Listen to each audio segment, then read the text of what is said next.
traditionally trained as a textile designer. I've worked in the industry for about a decade, and it's sort of one of those opportunities once you sort of come across sustainability. I've always been conscious of a personal footprint, but you definitely go down the rabbit hole of going, well, what else is out there? What more information can I learn from, or where can I have an impact? What does this mean for future generations? What does this mean for the industry, and where does the disruption come from? And it was a number of sort of steps that led to the organic process of me understanding better, more about other than just textile waste and these sorts of statistics. But there was definitely greater impact to be had in numbers and through collaboration, and that was reaching out to local experts of who I came across literally by Googling, who was in Australia at the time. And it was sort of pulling together some resources. And mind you, I'd written a sustainability department for Forever when I worked for the company several years ago. It was too forward of its time, but nonetheless a good experience for me to learn.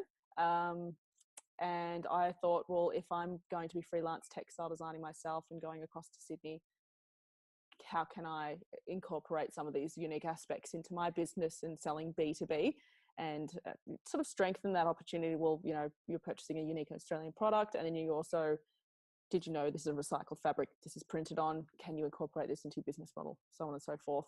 My partner said to me that there's more to be had here. You should create a bigger event around this and bring together the people that you're reaching out to and asking to have coffee catch-ups with. And there started the initial foundings of the conference. My partner's like, 50 or 80 people maybe in the room would be a great start. And I'm like, no, 300 people. It's industry only event, big impact.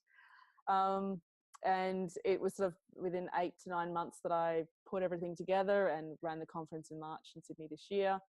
Successful event considering first time run, and close to 300 attendees from a number of professional networks within the fashion industry, and sort of conversations around a few other experts who I've kept in touch with. And particularly off the back of the conference, we announced we'd start an industry peak body to support the transition from a linear model to full circularity.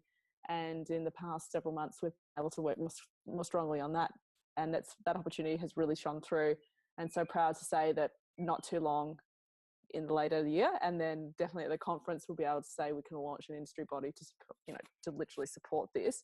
And the conversations around that have been just tremendous. So it's definitely harnessing that motion, continuing the momentum, and the drive around people's enthusiasm is infectious, and that gives you the inspiration to go forward and continue on definitely down this path.